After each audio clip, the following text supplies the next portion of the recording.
Sallallahu alaihi wasallam, ya ma'syar syabab, man istata'a minkumul ba'ata falyatazawwaj.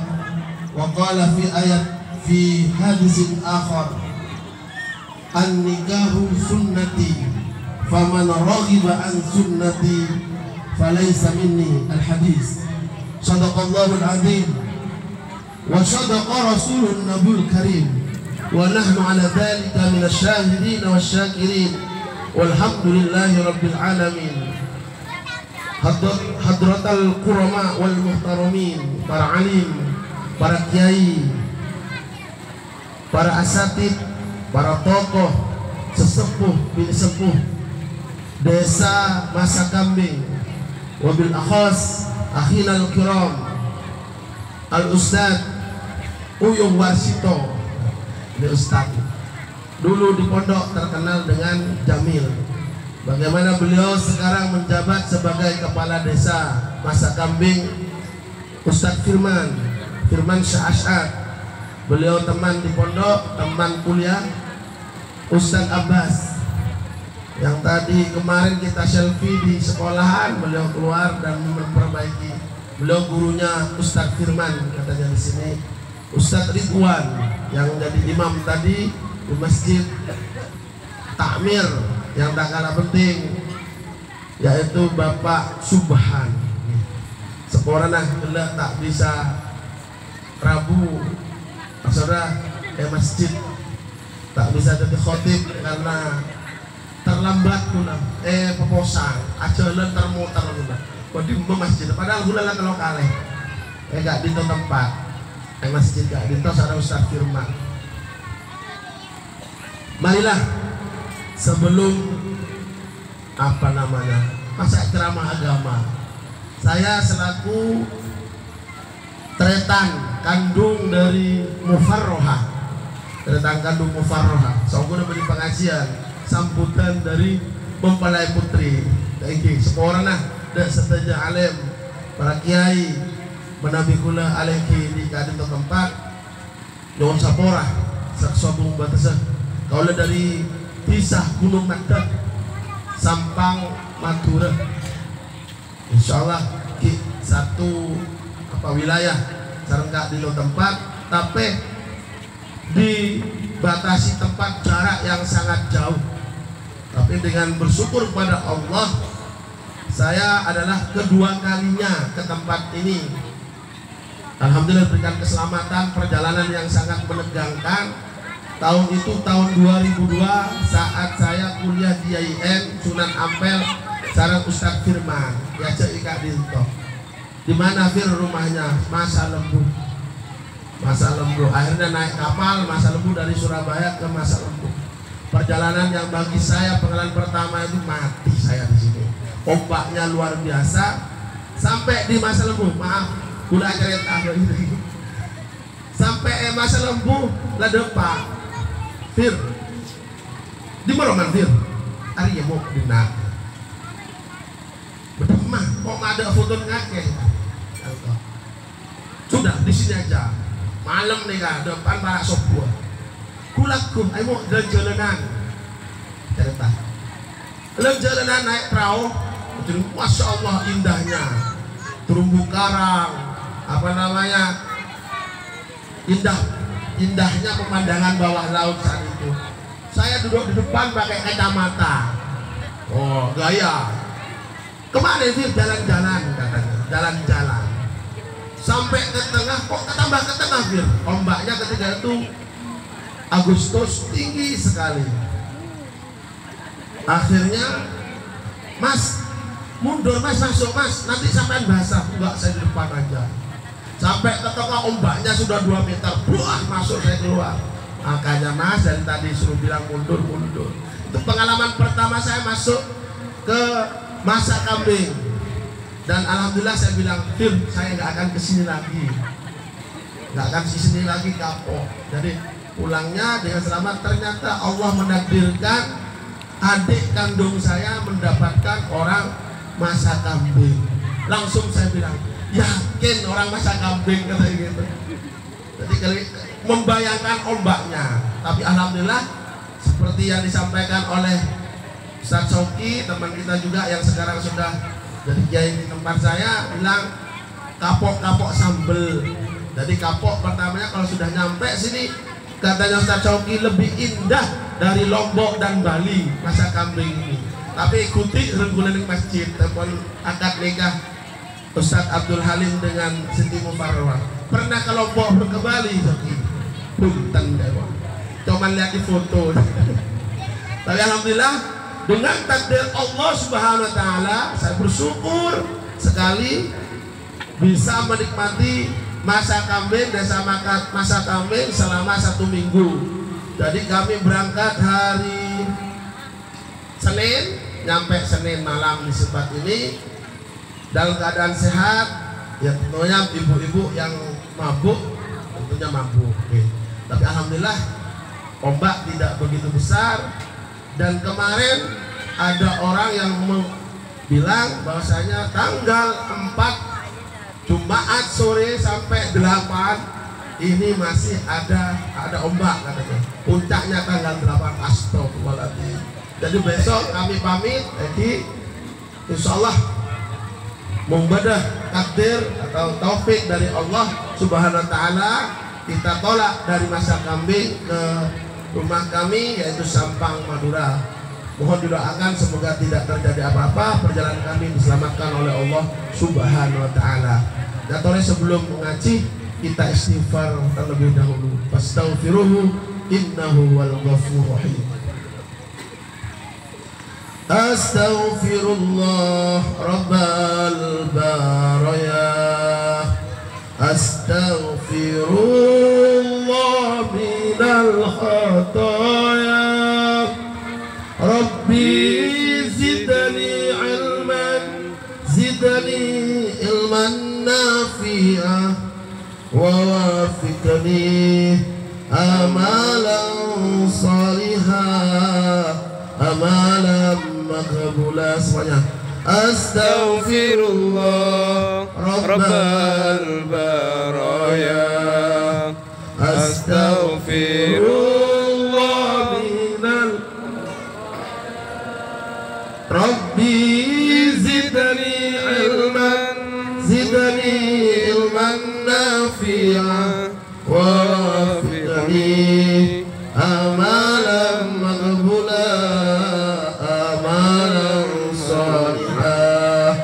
astaghfirullah rabbal baraya, astaghfirullah minal khataya, rabbi zidni ilman nafi'ah wa wafiqni amalan salihah amalan maqbula. Ya Rasulullah salamun alaik ya rafi'a sya'bi darajin afataya jiratal alamin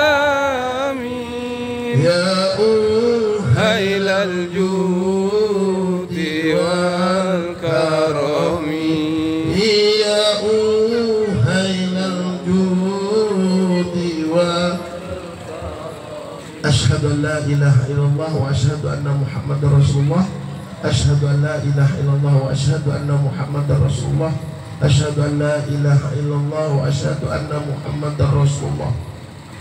Kemudian kita kirimkan doa Al-Fatihah.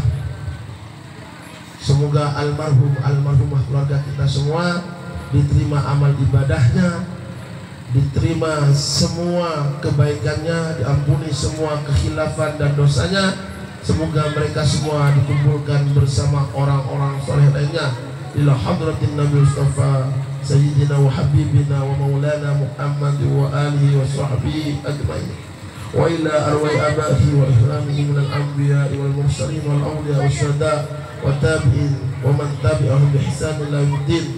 Sallallahu aba'ana wa ummahatana wa ajdadana wa jaddatana wa masyaykhina wa masyaykhina almarhumah keluarga kita semuanya, warga desa Masakambing, para kiai, para alim, seluruhnya yang telah berjasa kepada kita. Al-Fatihah. A'udzubillahi minasyaitonir rajim. Bismillahirrahmanirrahim. Alhamdulillahirabbil alamin, arrahmanir rahim, maliki yaumiddin. Iyyaka na'budu wa iyyaka nasta'in. Ihdinas shiratal mustaqim, shiratal ladzina an'amta 'alaihim ghairil maghdubi 'alaihim waladdallin. Amin. Semoga hajat dari sahibul hajat, lisan kami Bapak Muhammad Tabi'i dan Ibu Nur Hasanah sekeluarga dan keluarga besarnya, semoga Allah anugerahkan kemuliaan hidupnya, keberkahan dalam hidupnya. Semua yang hadir di tempat ini, semoga hutangnya lunasi oleh Allah Subhanahu wa taala. Amin ya rabbal alamin. Semoga diberikan keselamatan, kebahagiaan fid din dunya al akhirah. Al-Fatihah. A'udzubillahi minasyaitonir rajim. Bismillahirrahmanirrahim. Alhamdulillahirabbil alamin, arrahmanir rahim, maliki yaumiddin. Iyyaka na'budu wa iyyaka nasta'in. Ihdinas shiratal mustaqim, shiratal ladzina an'amta 'alaihim ghairil maghdubi 'alaihim waladdallin. Kemudian untuk Arusyain mempelai berdua Ustaz Abdul Halil dengan adik kami Siti Mufarrahah Ali, semoga keluarganya yang akan dijalani menjadi keluarga yang sakinah, mawaddah, warahmah, bahagia fid din wa dunya al akhirah, bin yadisiha wassalam wasya'adah wa bibarakatil Fatihah. A'udzubillahi minasyaitonir rajim. Bismillahirrahmanirrahim. Alhamdulillahirabbil alamin, arrahmanir rahim, maliki yaumiddin. Iyyaka na'budu wa iyyaka nasta'in. Ihdinas shiratal mustaqim, shiratal ladzina an'amta 'alaihim ghairil maghdubi 'alaihim waladdallin. Amin. Hadirin yang dirahmati oleh Allah, para alim, para kiai, para asatidz, para tokoh sesepuh kampung desa Masakambing, tadi disebutkan dengan pembawa acara dengan bahasa Arab. Teringat 20 tahun yang lalu saya dipanggil Al-Barnamijul Asani, yaitu Al-Khitabah. Ustaz Firman tak kutip Al-Khitabah Al-Awwal Ustaz Firman. Saya ngisi atas dia saja. Ustaz Uyung khutbah yang kedua nanti. Jadi kalau atas dia itu dulu ada namanya intermezzo kalau muhadharah di pondok kami. Yang kalau ngisi atas dia itu yang enak karena cuma menghibur. Kalau khutbah saya bukan bakatnya berceramah sebenarnya. Hadirin yang dirahmati oleh Allah, tadi dipanggil dengan bahasa Arab dengan pembawa acara, dan alhamdulillah masih ada yang nempel ilmu bahasa Arabnya. Bila Allah ingat waktu lalu kita pernah belajar bahasa Arab. Itu pentingnya bahasa Arab dalam kehidupan kita, karena bahasa Arab itu adalah bahasa agama kita. Kita tidak mungkin tahu tentang ilmu atau kaifiyah amaliyah yang ada di agama kita kalau tidak kita paham tentang bahasa Arab. Minimal ada dua, katanya Rasulullah, amal itu diterima. Yang pertama yaitu harus dilakukan dengan ikhlas, sebagaimana firman Allah, wa ma umiru illa liya'budullah mukhlishina lahuddin. Kita tidak memerintahkan kalian untuk beribadah kepadaku kalau tidak atas dasar mukhlishin, yaitu hati yang ikhlas karena Allah Subhanahu wa taala. Sia-sia sholat kita, sia-sia amal ibadah kita, sia-sia sedekah kita jika tidak dibarengi dengan karena Allah lillahi ta'ala. Sia-sia. Kemudian yang kedua, atas dasar ilmu atau tuntunan dari Rasulullah Shallallahu Alaihi Wasallam. Keikhlasan kita dalam beramal akan sia-sia kalau ibadah kita yang kita lakukan tidak kita ketahui dasar hukumnya, kaifiyahnya, tata caranya, sebagaimana yang dicontohkan oleh Kanjeng Nabi Muhammad Shallallahu Alaihi Wasallam. Itu penting. Yang pertama kali harus kita pahami dalam beramal ibadah, yaitu dua dasar tersebut. yaitu dasar keikhlasan dan dasar ilmu yang telah diajarkan oleh Nabi kita Muhammad SAW. Allahumma sholli ala Muhammad. Nabi Muhammad SAW tidak hanya pintar memberi contoh, tapi patut dijadikan contoh. Rasulullah langsung menjadi contoh kepada para sahabat. Tidak hanya ngomong saja, tapi dia pemimpin perang, barisan terdepan dalam mengawal para sahabat. Tidak hanya cerdas beliau, tapi juga dia cerdas emosinya, cerdas intelektualnya, apalagi kecerdasan spiritualnya ada di beliau semua.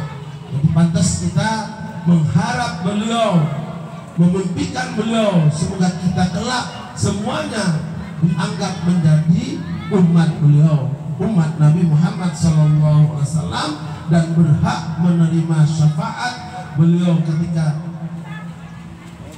di akhirat sudah tidak ada yang bisa membantu kita. Yafirru akhi min akhihi wa ummihi. Ketika di akhirat itu kita akan berpisah, berlari dari ibu kita. Mungkin kuburannya bareng. Pak Fuad dengan Bu Fuad. Tapi seandainya Pak Fuad dengan Bu Fuad selama di dunia ini tidak akur, ibadahnya beda walau kuburannya satu tempat, mereka tidak akan saling mengenal di akhirat. Naudzubillah min dzalik.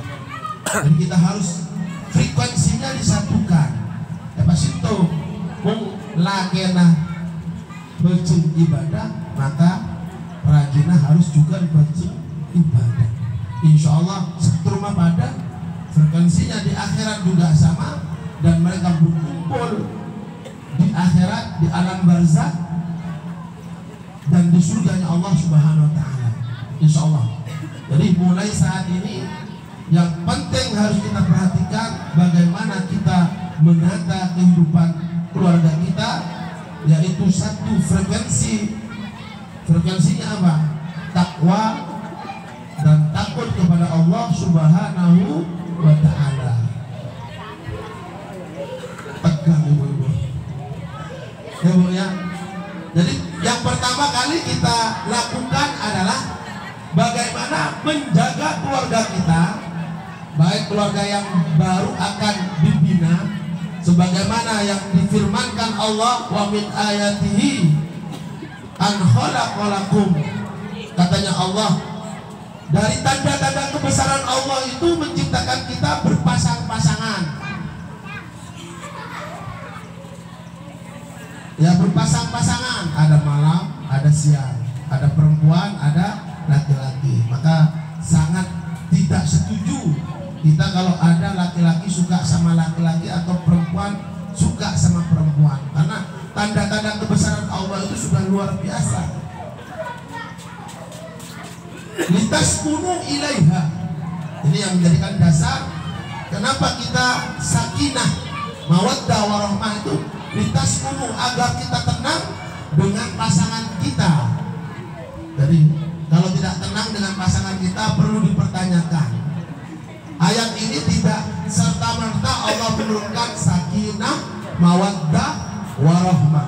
Sakinah ini biasanya Allah berikan ketika kita proses menikahi, ikilah malam pertama atau sebelum kita menikahi istri kita atau suami kita. Ayat ini masih berlaku. Ada yang menafsirkan yaitu sakinah itu ada saat kita masih penjajakan, kalau tidak bertemu tidak tenang. Betul atau bu? Betul atau betul bu? Waktu pacaran tidak boleh, maksudnya bekalan. Kalau pertama kali kita bertemu dengan istri kita, ada ketenangan, rindunya terobati, ya tenang kita. Oh ada istri, tenang. Betul. Ada suami, tenang. Kemudian Allah menurunkan dua perasaan. Yang kedua perasaannya itu mawaddatan, cinta. Cinta itu ini sekarang lagi cinta-cintanya adik saya dengan Ustadz Abdul Halim. Beliau sama-sama alumni IDIA Pondok Pesantren Al-Amin. Jadi cinta itu kapan? Saat malam pertama sampai dia punya anak, itu namanya mawaddah. Moncaneng lamba kan abu nangkah. Ketika nggak ada kata-kata yang menyakitkan, oh kekasihku, oh purnama hatiku, puisi semua disampaikan kepada pasangan kita ketika pertama kali kita menikah. Itu mawaddah. Mawaddah, saling menjaga, kejelekannya belum tampak, itu mawaddah. Perhatikan Pak, jadi kalau sampai tidak punya mawaddah, cinta kasih, karena mungkin pengantin lama, itu biasa Pak. Bohong kalau bapak sekarang sudah punya anak, punya cucu, saya masih sakinah mawaddah, saya masih tenang ketika melihat istri. Bohong. Melihat istri itu tenang saya, kayaknya malam pertama yang dahulu tidak. Cintanya sudah diangkat oleh Allah kepada pasangan kita. Malah ada istilah rumput tetangga lebih indah dari rumput sendiri. Kenapa? Itu pasangan mawaddahnya sudah diangkat oleh Allah Subhanahu wa ta'ala. Mawaddatan, cinta kasih. Kemudian selamatnya kita terhadap keluarga kita, yaitu karena ada perasaan yang terakhir, yaitu apa? Warohmah. Rohmah itu tingkatan terakhir di keluarga kita. Ketika istri kita bentuknya sudah berbeda dengan waktu perawan, dulu masih langsing, sekarang langsung gendut besar. Tapi karena ada rahmat di hati kita para bapak, kita bilang walaupun besar, walaupun gendut, walaupun jelek, dia adalah ibu dari anak-anak saya. Karena ada rahmat di dalam diri kita. Rahmah masih bersemayam pada kita. Jangan sampai kita bilang, waduh, bisa cantik tak cari lain. Alasannya para ustadz lagi ngumpul. Masna wa sulasa wa ruba wa in khiftum alla ta'dilu fawahidatan. Kalau Pak Mukti bab ini gak mampu masih, gak mampu. Kalau yang mampu monggo masna wa sulasa wa ruba. Tapi saya lebih takut dari ayat ini fawahidatan. Saya menganut fawahidatan. Fawahidatan itu apa? Satu yang terakhir. Contoh, sebenarnya kamu itu naik kelas, berarti anak itu apa? Tidak naik kelas. Sebenarnya kamu itu katanya Allah mau menikah 2, 3 sampai 4, tapi karena tidak kamu punya kemampuan, kalian itu hanya cukup 1 saja, biar hidupnya sakinah, mawaddah, warahmah. Kalau punya kemampuan, wallahu a'lam bishawab. Jadi para bapak, para ibu, manten anyar yang sudah duduk, ini sebenarnya saya akan menasihati adik saya sendiri. Setelah ini, adik kami ini memang sejak kecil ditinggal oleh ayah kami.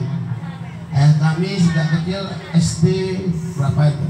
Jadi akhirnya saudara-saudaranya merawat sampai adik kami ini lulus kuliah, dan setelah lulus kuliah langsung adik kami itu dilamar. Alhamdulillah. Ini namanya betul sukses organisasi, sukses kuliahnya, dan sukses jodohnya. Jadi ketika jodoh dia bertemu dengan, tidak hanya mendapatkan ilmu di Al-Amin, tapi juga dapatkan suami. Walaupun tempatnya di masa kambing, masalah tempat gak masalah. Ada itu, gara-gara tempat bisa jadi masalah. Ada teman yang kemarin cerita diputusin gara-gara rumahnya di masa kambing. Madura Pak. Mas sampean asalnya mana? Madura. Oh nggak apa-apa Madura. Madura mana? Sumeneb. Iya. Oh nggak apa-apa Sumeneb.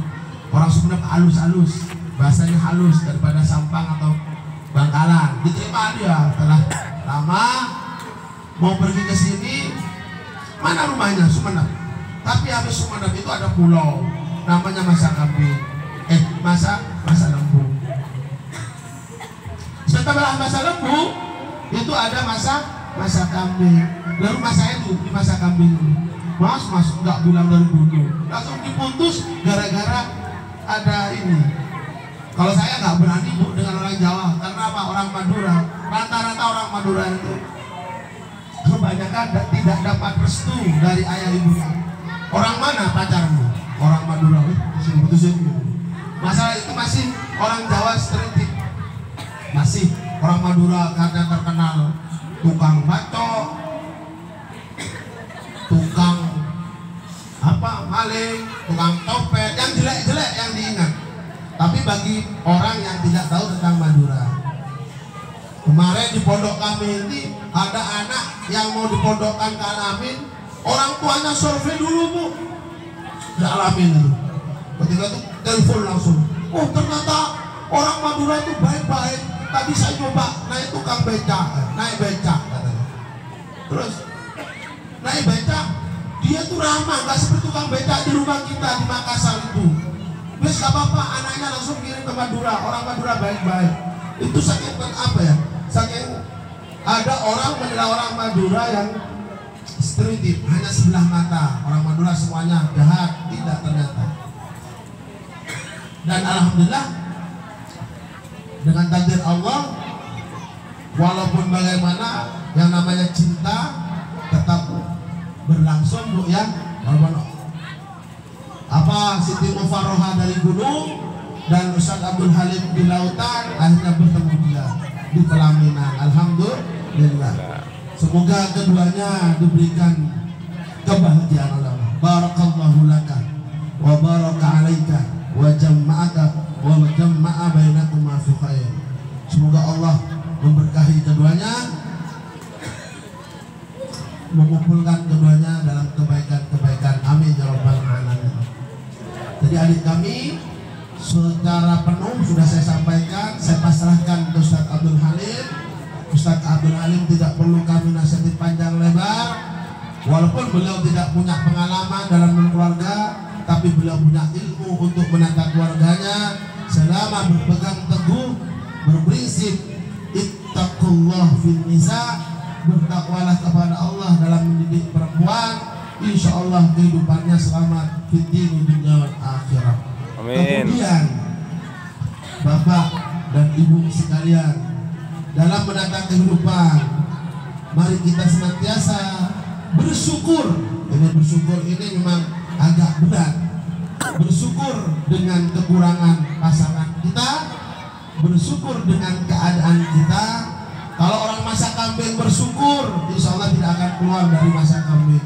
Limpahan rahmat Allah di masa kambing ini luar biasa yang kami rasakan. Ikan, terus buah-buahan dan lain sebagainya, itu luar biasa. Mungkin kendalanya karena transportasi yang menuntut kita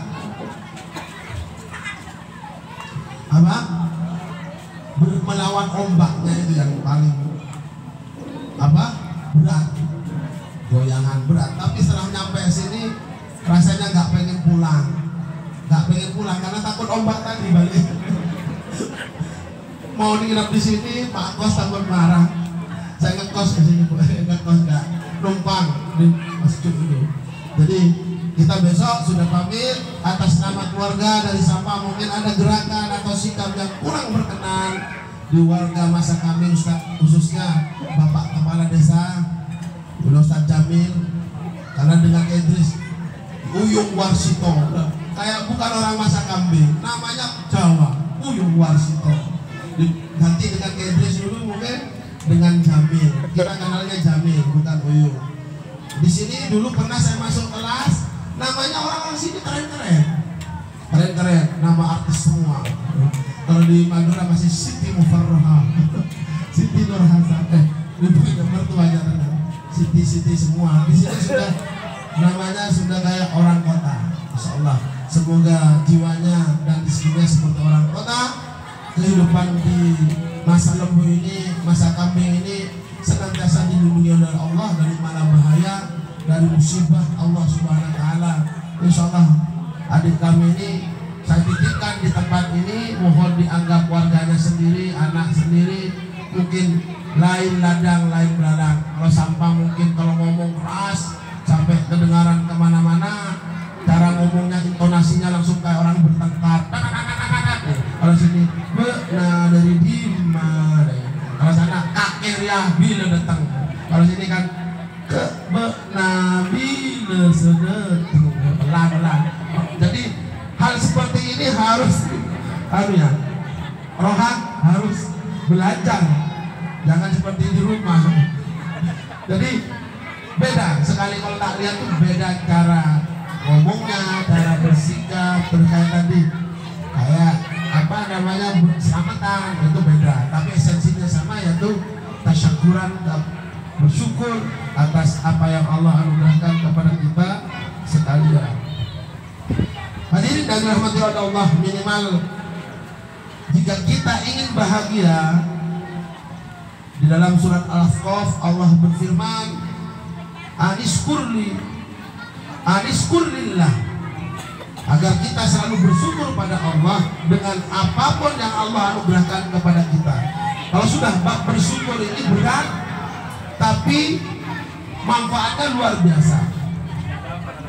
Ringan di lisan, berat dalam mempraktekkan.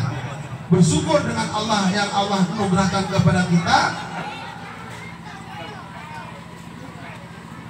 Aniskurlillah, agar kita bersyukur kepada Allah. Itu surat Luqman, wasiatnya Allah kepada Luqman agar bersyukur kepada Allah.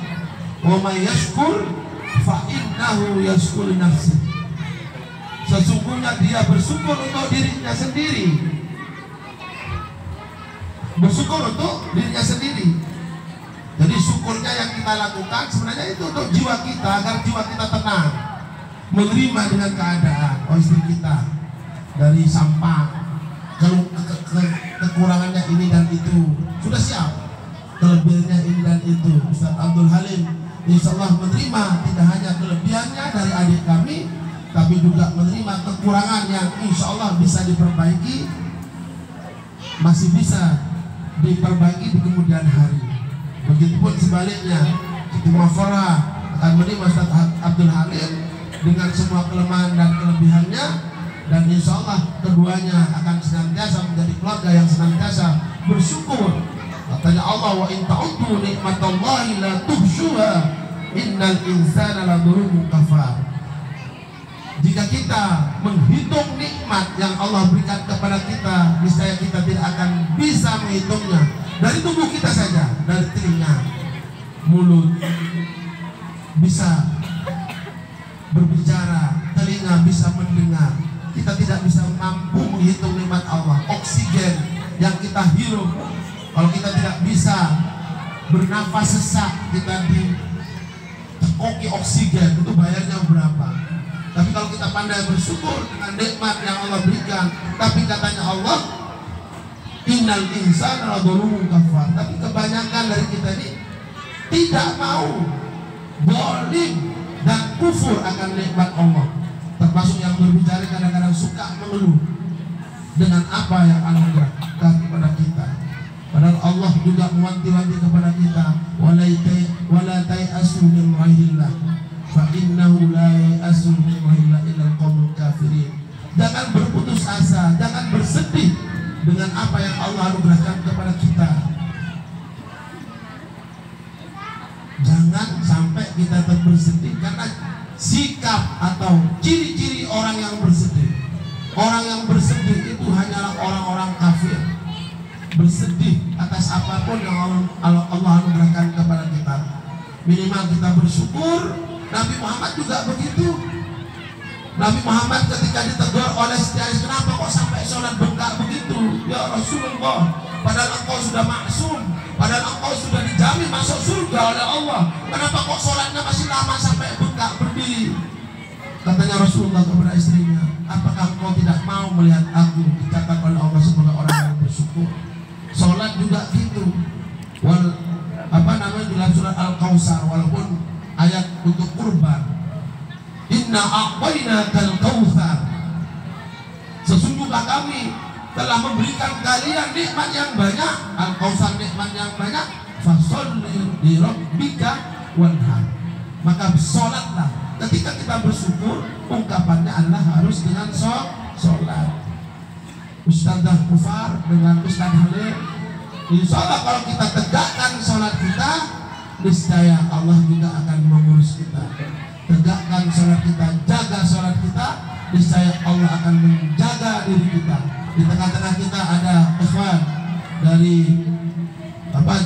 tabligh ini kami juga bagaimana beliau datang ke rumah satu persatu untuk ngajak kita sholat jamaah di masjid. Karena sholat berjamaah di masjid itu bagi tetangga masjid itu wajib. Ada yang bilang wajib karena ketika la sholata min jaril masjid illa fil masjid, tidak ada sholat bagi tetangga masjid kecuali di masjid itu untuk bapak-bapak. Oleh ibu-ibu yang terbaik adalah di rumah. Tapi kalau selama bisa menjaga, mari kita menjaga kehormat, menjaga diri, sikap. Karena ibu-ibu kan kadang-kadang beda dengan bapak-bapak ya. Kalau ibu-ibu memang keturunannya dari Hawa, bapak. Hawa, jadi cenderung ngomongnya lebih banyak. Hawa, gitu ngomong. Ada apa? Dikomentari banyak, Pak. Daun ranting jatuh. Kok bisa jatuh ya? Padahal begini jadi panjang. Kalau bapak daun jatuh yang dicuekin. Kalau bapak-bapak memang tidak banyak bicara karena keturunannya Adam. Langsung dia Adam diem. Adam. Tapi kalau sekarang kembali banyak murid saya itu yang laki-laki banyak bicara, yang perempuannya malah banyak diam. Itu ibu-ibu mungkin kenapa kok tidak boleh sholat Jumat? Jumatnya adalah sunnah. Takut apa bu ya? Dikomentari, khotibnya kok ganteng ya? Nanti gitu. Kalau bapak-bapak cuek dengarkan, cuek bapak-bapak bu saking cueknya tertidur. Kalau ibu-ibu namun tidak bisa menjaga karena rukunnya sholat Jumat harus mendengarkan khutbah khotib. Jadi ibu-ibu disunahkan kalau sampai bisa menjaga diri monggo ke masjid sholat Jumat. Kalau ibu-ibu menjaga diri boleh jamaah sholat di masjid. Tapi kalau pengen pamer, tapi bapak-bapak juga kalau pengen. Tapi kalau pamer bapak buat siapa? Kalau ibu-ibu mungkin aromanya, parfumnya, takut ada fitnah. Kalau sudah sepuh mungkin sudah tidak ada fitnah, monggo. Yang penting hatinya bisa ditata. Mufar, adik kami semoga selalu mengingat ibadah kepada Allah, taati suami selama suami masih berada di jalan Allah. Jangankan suami, orang tua kita. Wa in jahadaka ala an tusyrika bi ma laysa laka bihi ilmun fala tuṭi'huma wa shahibhuma fid dunya ma'rufa. Kalau orang tua kita ini harus ma'ruf, orang tua kita jangan sampai dibentak. Orang tua kita itu siapa saja? Orang yang melahirkan kita. Orang tua kita siapa lagi? Adalah orang tua dari suami kita. Itu orang tua. Orang tua dari saudara-saudara kita. Itu semua orang tua yang kau harus hormati, harus diperlakukan sebagai ma'ruf, dengan baik.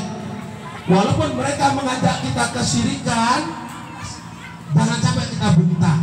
Wala taqul lahum uffin. Jangan katakan kepada mereka. Menolaknya dengan baik.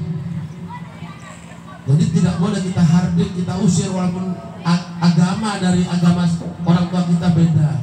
Tidak boleh.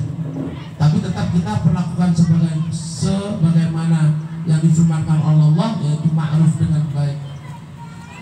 Saudara-saudara, para hadirin hadirat yang dirahmati oleh Allah, insya Allah kalau kita masih berpegang teguh kepada ajaran Islam, istilahnya kalau sholat Jumat itu pasti ada kata-kata marilah kita tingkatkan keimanan dan ketakwaan kita dengan arti yang sebenar-benarnya, yaitu menjalankan semua perintah Allah dan menjauhi semua larangan Allah.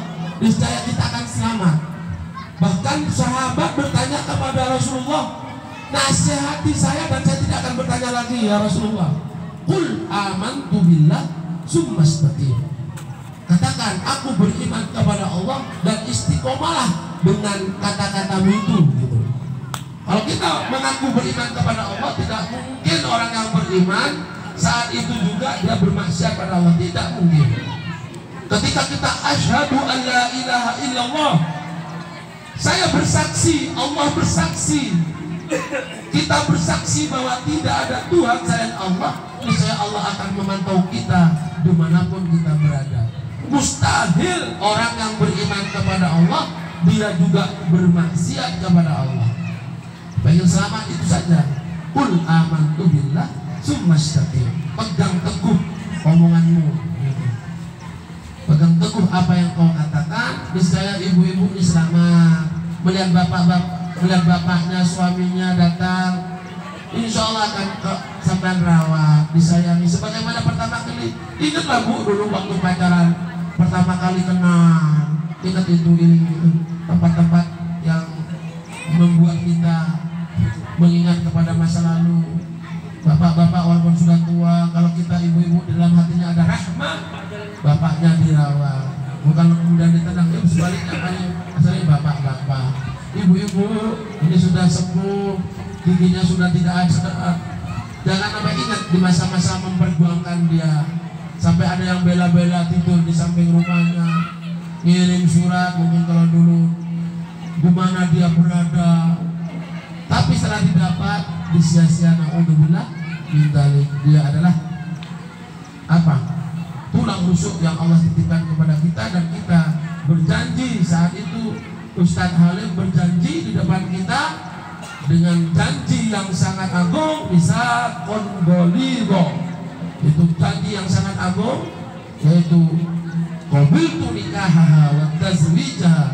Saya terima nikah dari apa namanya tunangan saya bernama Mufarrahah bin Muhammad Ali Al-Marhum, nikah dan kawinnya dengan seperangkat alat sholat dan ketika sampai ucapan begitu, tanggung jawab keluarga ada di pundak sampai Ustaz. Jadi bagaimana kalau istri masuk neraka, bapak juga masuk neraka, karena tanggung jawab ibadah istri ada di bapak-bapak suaminya. Ketika istrinya apa namanya murtad atau bermaksiat kepada Allah dan kita biarkan, kita tidak bisa menasihati, niscaya kita juga akan dimintai pertanggungjawaban di hadapan Allah. Tapi kalau sudah kita nasihati, apalagi istrinya juga sudah punya ilmu sebagaimana kita, ilmu naskufu, kemudian dinasihati tidak mau, ibu-ibu ini kalau nggak mau dinasihati oleh suaminya sama dengan istrinya Nabi Nuh. Nabi Nuh itu anak dan istrinya tidak mau sama Nabi Nuh, padahal itu Nabi. Apalagi cuma kita yang bukan Nabi. Ayo naik ke perahu, selamatkan dirimu, tidak mau. Masih ada gunung, masih ada pohon akan saya raih. Ternyata mereka semuanya tenggelam. Tapi kalau ibu-ibu dari Aisyah istri dari Fir'aun, walaupun Fir'aunnya kejam mengaku dirinya Tuhan, tetap sampean dari istri yang solehah, tidak meninggalkan suaminya, tetap sabar. Insya Allah sampean yang masuk surga, suaminya yang masuk neraka. Tapi ada satu nabi yang keturunannya luar biasa, soleh-solehah, yaitu keturunan Nabi Ibrahim. Ini mana Bu? Nabi Nuh apa Nabi Ibrahim? Nabi Ibrahim. Tapi Nabi Ibrahim istrinya dua, Siti Hajar dan Siti Saroh. Ya, tapi keturunannya soleh-solehan. Nabi Muhammad juga termasuk dari keturunan Nabi Ibrahim. Siti Ismail. Bagaimana ceritanya Nabi Ismail? Ketika masih kecil begitu, Fangul Mada Taro, saya bermimpi, saya diperintahkan oleh Allah untuk menyembelihmu wahai Ismail anakku. Apa pendapatmu? Nabi Ismail bilang, ya abatif al-ma'tukmar satajibuni insyaallah minas sabirin. Wahai ayahku, silahkan sembelih. Kalau anak sekarang suruh sembelih, suruh sholat aja nggak mau, apalagi sembelih. Nak sini nak, saya diperintah Allah tak sembelih sama nak. Aduh takut dari tegi. Jadi ibu-ibu pilihlah suami yang setia sama ibu-ibu. Artinya kesetiaannya berdasarkan dari Allah. Kalau memang tidak mampu untuk berpoligami, bapak-bapak jangan dipaksa.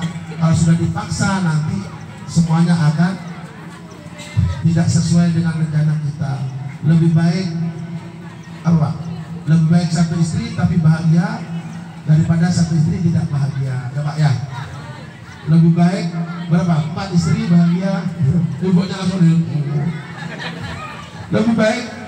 Dialah perintahnya kan Fankihu ma taba lakum minan nisa masna. Langsung 2, Bu. Ini ajaran Allah. Nikahlah wahai laki-laki 2 langsung. 3, 4 cukup. Kalau hambanya Nabi Muhammad 4 cukup pula Nabi Muhammad. Tapi kalau lihat Nabi Muhammad, tujuan menikah kedua ketiga itu tidak seperti tujuannya emak. Kalau dulu Nabi Muhammad, sekarang emak biasanya nikah dulu baru dikasih tahu sama istrinya, anak ini apa kak? Dari bini kedua, mobilnya sangat nikah. Tapi kalau Nabi Muhammad, bayangin dengan Siti Khadijah, putranya saja punya putra, termasuk Siti Fatimah Az-Zahra. Ketika Siti Khadijah meninggal, baru Nabi Muhammad menikah 1, 2, 3. Dan secara logika harusnya Nabi Muhammad keturunannya banyak, dari Siti Aisyah, masa mandul semua istrinya semua? Tidak mungkin, mustahil. Berarti artinya Nabi Muhammad itu tidak semata-mata karena nafsu birahi, pengen gaya-gayaan, biasanya untuk mengangkat harkat martabat. Itu tanda tidak punya apa-apa, tak nikahi diangkat. Ya Bu ya, bapak-bapak berpikir gitu, nikah dengan siapa ya setelah itu? Jangan Pak. Ya Pak, semoga kita tetap dengan satu pasangan, sakinah, tenang hidupnya, mawaddah, penuh dengan cinta kasih, warohmah sampai akhir hayat. Walaupun jelek begini, dia pernah seksi. Tunjukkan Pak.